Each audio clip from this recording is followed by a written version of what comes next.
নমস্কার, আপনারা দেখছেন নজরবন্দি আর আপনাদের সাথে আমি অর্ক। একটা আমাদের এই নজরবন্দির জন্য অত্যন্ত উল্লেখযোগ্য ঘটনা, আমরা ইউটিউবে 10,000 সাবস্ক্রাইবার এই যে মাইল ফলক সেটা অতিক্রম করলাম।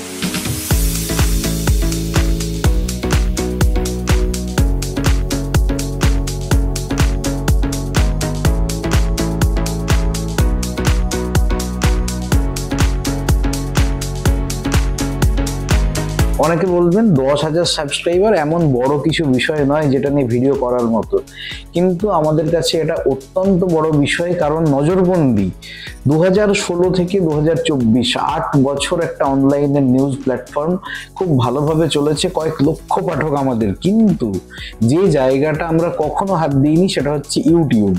হ্যাঁ, মাঝে মধ্যে কয়েকটা ভিডিও পাবলিশ হতো, কিছু কিছু ক্ষেত্রে, বিশেষ করে সেটা ওপিনিয়ন পোল, এক্সিট পোল বা খুব ছোট ছোট কিছু ইনসিডেন্ট, এইরকম ভিডিও পাবলিশ হতো। কিন্তু প্রফেশনালি সেই ভিডিও সেগমেন্টের উপরে কিন্তু আমরা কখনো কাজ করিনি সেভাবে, যেটা আমরা করছি গত 1 মাস ধরে। বা আরো যদি পার্টিকুলারলি বলা যায়, গত 14ই এপ্রিল 2024 যে ওপিনিয়ন পোল আমরা পাবলিশ করেছিলাম ইউটিউব প্ল্যাটফর্মে, এখনো পর্যন্ত সেটা ভিউ হয়েছে প্রায় 1,42,000।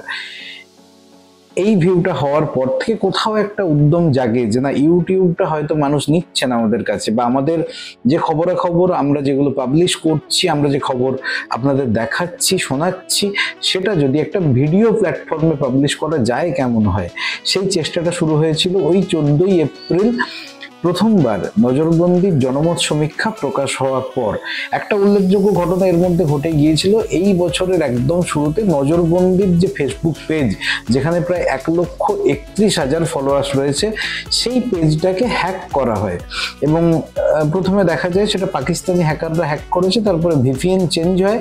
কিন্তু মেটা টিম, ফেসবুক মেটা টিম গত 4 মাস ধরে অক্লান্ত পরিশ্রম করে এবং গত 3 দিন আগে এই পেজ আমাদেরকে তারা ফিরিয়ে দেয়। এবং খুব তাৎপর্যপূর্ণ বিষয়, আমি নাম বলবো না, আমি কারোর আইডেন্টিটি প্রকাশ করতে চাই না, কারণ হ্যাকাররা যদি হ্যাক করতে পারে তাহলে সেই হ্যাকারদেরকে ক্র্যাক করার মতো ভার্সন ডেফিনেটলি মেটা টিমের কাছে আছে। যারা এই ভিডিও দেখছেন, যারা শুনছেন এবং যারা আমাদের ফেসবুক পেজের উপরে হামলা চালিয়েছিলেন এবং হ্যাক করেছিলেন, তারা খুব ভালো করে জানেন যে তারা কারা, এবং তারা এই রাজ্যের বাসিন্দা, এই রাজ্যের মানুষ, কোনো একটি নির্দিষ্ট রাজনৈতিক দলের সঙ্গে তারা যুক্ত।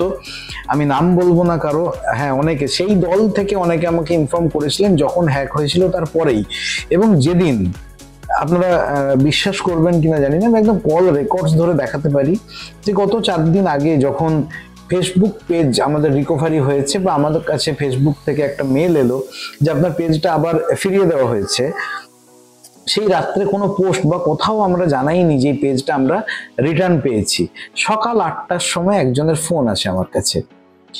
সেই ফোনটা আমি রেসপন্স করতে পারিনি। কিছুক্ষণ পরে আমি তাকে কল ব্যাক করি, তখন সে আমাকে জিজ্ঞাসা করে, আচ্ছা ফেসবুক পেজটা কি ব্যাক হয়ে গিয়েছে?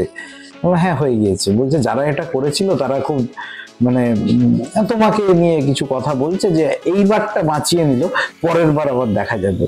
এই কথা যারা যারা নিজেদের মধ্যে শেয়ার করেছেন তাদের প্রতি আমার কি বলবো, ঘৃণা নয়, এক কথায় বলা যায় ওই সমবেদনা রইল। আপনারা চেষ্টা করুন, চেষ্টা চালান, আর আপনাদের এই ধরনের চেষ্টাগুলো আমাদেরকে কোথাও একটা এগিয়ে যাওয়ার প্রেরণা দেয়। সেই জায়গা থেকে বলতে পারি ইউটিউবটা শুরু করা ফেসবুক পেজের একটা অল্টারনেটিভ ভার্সন হিসেবে, এবং সেখানে ভিডিও সেগমেন্ট, মাত্র কয়েকদিনে আমরা 10,000-এর মাইল ফলক পেরোলাম। এবং আপনাদের যদি এইভাবে আমাদের সঙ্গে অ্যাটাচমেন্টটা বাড়তে থাকে, খুব শীঘ্রই আমরা এই অ্যাচিভমেন্টটাকে কোন জায়গায় রিচ করব বা করাবো, সেই চেষ্টাটা আমাদের যেভাবে চলতে থাকবে সেটা বলাই বাহুল্য। এবং সব থেকে উল্লেখযোগ্য তাৎপর্যপূর্ণ বিষয়, আমি অত্যন্ত আনন্দিত, এবং আমার সাথে সাথে আমাদের নজরবন্দি টিম মেম্বার যারা এখানে রয়েছে এবং যারা বাইরে রয়েছেন, যারা বিগত দিনে ছিল, তারা সবাই আশা করি আনন্দিত হবে যে আমরা শেষ পর্যন্ত 10,000 সাবস্ক্রাইবারের একটা মাইল ফলক আজকে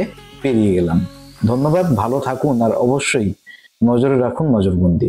এক্সিট পোল নিয়ে কিন্তু আসবো, হ্যাঁ, 4 জুনের আগেই আসবো।